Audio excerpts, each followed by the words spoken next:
Hey everyone, we're going to be talking about Calyxia, the Chaosbringer. She is a demon from hell and considered one of the most beautiful divine beings in the world. And this is her right here. We're just going to be talking about her mechanics and how she works and just getting a quick breakdown for you all. So let's just jump right into her role card right here. She does damage the party and affect the party in negative ways, but there's mechanics to play around it and things you can do, so I'll explain the character. Like her name says, Chaosbringer, she brings chaos to the party. But fun chaos. Always active. Siphon effects trigger on ability activations. If we go down here, we'll see these are the siphon effects. Anytime you activate an ability, even if your roll card's flipped, since it's always active, a siphon effect is going to trigger. And we'll get into siphon effects a little bit later. Let's go back to the roll card. You may spend 2 demonic to ignore a siphon effect on the ability. You do not gain demonic from that ability. So if you activate an ability and you do spend demonic on it, you won't get demonic. So your passive is gain a demonic each time a siphon effect is triggered. In a solo game, you may ignore the first siphon effect in each round. You do not gain demonic. So in a solo game, I'm able to say, hey, I don't want to trigger this siphon effect here. You don't have to trigger it. You just don't gain a demonic from it if you don't trigger it. So because in solo games, you're triggering siphon off yourself. It doesn't really feel, that's how the character was designed to do, but we want to keep the mechanic in there, so you have the option not to trigger it. So you gain a demonic each time the siphon effect is triggered. So later you can spend the demonic to kind of help give demonic powers to other players or yourself, etc. So for 1 demonic, you can give a player +1 damage to attacks this round. If you spend 3 demonic, you can give 1 player's damage you dealt as burn. Burn is just counters that stay on monsters or on enemies, and the damage will trigger at the beginning of the round. Spend 3 demonic at the beginning of every round, so it's very good. So if you did 10 burn damage, you want to do damage right away, but at the beginning of the next round, you would do 10 and then 10 and 10 and 10, so it adds up. Spend 3 demonic to give all players +1 damage attacks this round, so basically an unmay flip.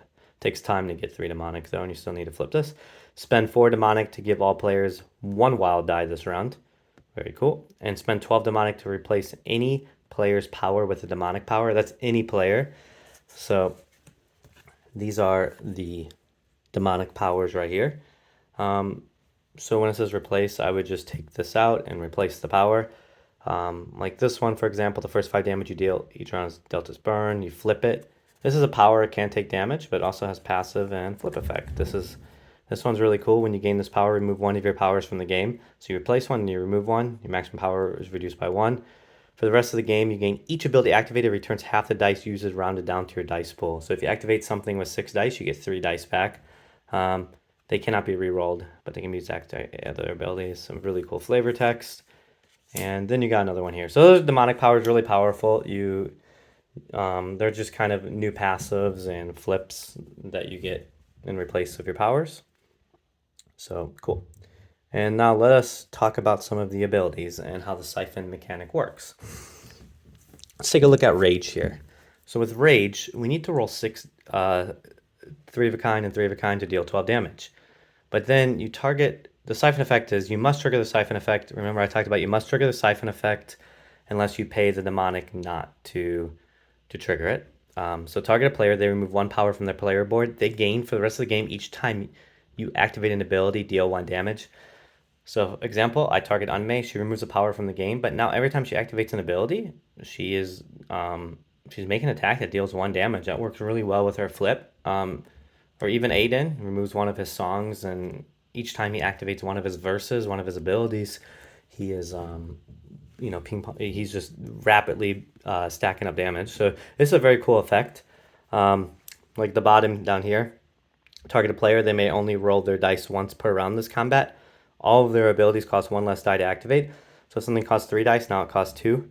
They may not use other players' dice. There's a partnership mechanic, so we kind of say, hey, you can't use other people's dice. This ability may only be activated once per player per combat, but when you activate it, all enemies deal +1 damage this combat. So if you're fighting, a boss that has 100 health and you activate this first, now what if they're doing 3 damage to all players? Now they're doing 4 damage to all players. that is a lot of damage, especially if it's hitting all the players. If it's like 3 damage to one player, it's only dealing 4 damage to one player now, so it's not as bad. So Siphon effects could be really. Some of the Siphon effects are not as bad as others, so some you might want to spend a demonic on, and other ones you may not want to. Like this one here. Let's go over one more. 3 dice to deal 7 damage, multi-attack 2. All players roll 6 dice at the end of the round. If the total a player rolls is 15 or lower, deal them 2 damage. It's like a 1 in 6 chance, I believe. Assign the numbers 1 to 5 to 5 different powers. Roll a die. Activate any ability on the corresponding power for free. On a 6, you choose which ability between the 1 and 5 you chose. Do not exhaust this power. You may replace this power. We put a replacement effect because it's kind of like a supporty ability. So in case you don't want this, you can kind of get rid of it. That player, that power takes 2 damage. So yeah, the Siphon mechanic's really cool. I think there's just some of them are worse than others. Some of them are, not so bad. You just got to play around them and figure out how you can benefit from the Siphon effects and bring in chaos to the party. And work your way to definitely get these demonic powers. You just got to get 12 Siphon effects triggered and you'll have enough demonic to do that. These will be great for the end game. So that's Calyxia in a nutshell. If you have any questions, please comment and let me know. Thanks. Bye.